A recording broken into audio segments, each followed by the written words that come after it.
दोस्तों, इस संसार में भगवान ने किसी को ज्यादा सुंदर बनाया है, किसी को कम सुंदर बनाया है, किसी को कम बुद्धि दी है, किसी को ज्यादा बुद्धि दी है, किसी के पास दौलत कम है, किसी के पास दौलत ज्यादा है। लेकिन एक चीज जो सबके पास बराबर है वो है समय। एक दिन में वही 24 घंटे एकमात्र एक ऐसी दौलत है जिसे आप बैंक में जमा नहीं कर सकते। समय का गुजरना आपके हाथ में नहीं है, यह तो घड़ी की सुइयों के साथ लगातार आपके हाथों से फिसलता रहता है। आपके हाथों में तो बस इतना रहता है कि इस समय का आप उपयोग कैसे करें। यदि आप सदुपयोग करेंगे तो अच्छे परिणाम मिलेंगे और यदि दुरुपयोग करेंगे तो बुरे परिणाम मिलेंगे। दोस्तों, जीवन में टाइम मैनेजमेंट का होना बहुत जरूरी है। जब तक हमारा टाइम व्यवस्थित नहीं है तब तक हम एक रिचेस्ट पर्सन नहीं बन सकते। जिन लोगों ने अपने टाइम को मैनेज किया, जिन लोगों ने अपने आप को व्यवस्थित किया, वे जीवन में सफल हुए हैं। तो आइए दोस्तों, हम बात करते हैं ऐसे 5 टाइम मैनेजमेंट के नियमों को जिसे हम अपने जीवन में अप्लाई करके अपने आप को बेहतर और अच्छा बना सकते हैं। नमस्कार दोस्तों, मेरा नाम है विपिन कुमार और आप देख रहे हैं मोटिवेशन थॉट विद विपिन।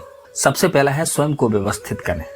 दोस्तों, सबसे पहले जरूरी होता है कि हम अपने आप को व्यवस्थित करें। जब हम अपने आप को व्यवस्थित करेंगे तब हम टाइम को व्यवस्थित कर पाएंगे और जब हम टाइम को व्यवस्थित करेंगे तब हम अपने पैसे को मैनेजमेंट कर पाएंगे। अव्यवस्थित जीवन हमारे जीवन में सामने आने वाली सबसे बड़ी मुश्किल घड़ी होती है। इसमें से एक मुश्किल यह है कि हमारा समय न चाहते हुए भी अनावश्यक रूप से बर्बाद होता है और दुखद बात यह है कि इसके दोषी हम खुद हो। इसलिए दोस्तों, टाइम मैनेजमेंट का सबसे पहला नियम है कि आप खुद को व्यवस्थित करें। अव्यवस्था का एक सबसे महत्वपूर्ण उदाहरण है कि किसी कागज या फाइल का नाम। अनुमान है कि ऑफिस में काम करने वाले लोग किसी कागज या फाइल की खोजने में हर दिन लगभग 30 मिनट बर्बाद करते। आलस और जल्दबाजी के कारण हम किसी चीज को सही जगह पर नहीं रख पाते और फिर उसे खोजते खोजते ऑफिस या घर को हम तहस नहस कर देते हैं। अंत में वह चीज हमें ऐसी जगह मिलती है जहाँ उसे नहीं होना चाहिए था।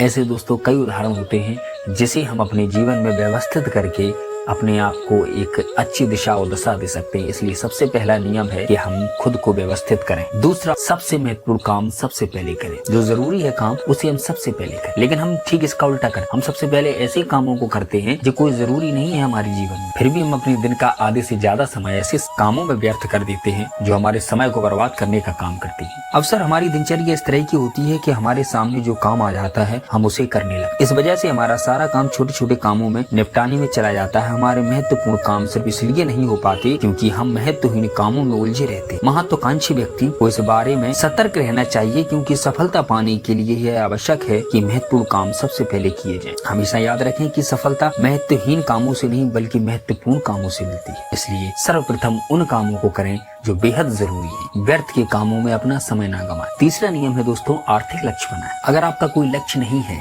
तो आपकी सफलता संदिग्ध है। यदि आप यही नहीं जानते कि आपको पहुंचना कहाँ है तो आप कहाँ पहुंच पाओ। जैसा कि यात्रा करने से पहले हमें यह पता होता है कि हमें कहाँ जाना है, उसी तरह आपको भी यह पता होना चाहिए कि आर्थिक क्षेत्र में आप कहाँ पहुँचना चाहते हैं। अगर आप जीवन में कुछ करना चाहते हैं तो सबसे पहले आर्थिक लक्ष्य बनाएं। दोस्तों, लक्ष्य 2 तरह के होते हैं। एक होता है सामान्य लक्ष्य, एक होता है निश्चित लक्ष्य। सामान्य लक्ष्य का मतलब है इस तरह के लक्ष्य जो हम सामान्य तौर से कह देते हैं, इन्हें हम सामान्य लक्ष्य कहते हैं। लेकिन निश्चित लक्ष्य वे होते हैं कि आप जिसमें निश्चिंत कर लेते हैं कि मैं ऐसा काम इतने समय तक करूंगा। जैसा कि आप एक सॉफ्टवेयर का कोर्स करना चाहते हैं तो आपके पास एक टाइम है और एक रीजन है। मैं एक सॉफ्टवेयर इंजीनियर बनना चाहता हूँ, मैं हर महीने 20,000 रुपए कमाऊंगा। यदि आप ऐसा डिसीजन लेते हैं तो उसमें एक निश्चित होता है कि आप कब कितना काम करना चाहते हैं। ऐसा काम करने को हम एक निश्चित लक्ष्य कहते हैं। दोस्तों, निश्चित लक्ष्य का एक करना चाहते हैं, आप जो पैसे वाले व्यक्ति बनना चाहते हैं, उसके लिए आर्थिक लक्ष्य बनाए जाना बहुत जरूरी है। चौथा है दोस्तों, अपनी कार्यक्षमता बढ़ाएं। कार्यक्षमता से मतलब ये है कि आप अपने आप को प्रतिदिन एक अपग्रेड करें। आप यदि आज 10,000 रुपए की मासिक तनख्वाह पर काम करते हो तो यदि 10 साल बाद भी यदि आप 10,000 रुपए की ही मासिक तनख्वाह पे काम कर रहे हो तो इसका मतलब है आपने अपने आप को अपग्रेड नहीं किया, अपनी कार्यक्षमता नहीं बढ़ाई। जीवन में सफल होना है तो हमें अपनी कार्यक्षमता को बढ़ाना होगा। कार्यक्षमता बढ़ाएंगे हम तभी हम जीवन में सफल होंगे और अपने टाइम की बचत कर पाए। 5वां नियम है दोस्तों, समय खरीदना सीखें। यदि आपसे पूछा जाए कि आपके लिए कौन सी चीज सबसे महत्वपूर्ण है, समय या धन, आप इन दोनों में से किसे बचाने की सबसे ज्यादा कोशिश करेंगे। आप पैसेंजर ट्रेन में यात्रा करना पसंद करते हैं या सुपरफास्ट में? देखिए, एक रिटायरमेंट व्यक्ति पैसेंजर ट्रेन में ज्यादा पसंद करता है क्योंकि उसके पास किराया कम होता है और समय ज्यादा होता है। और दूसरी ओर व्यस्त व्यक्ति सुपरफास्ट ट्रेन में यात्रा करना पसंद करता है क्योंकि उसके पास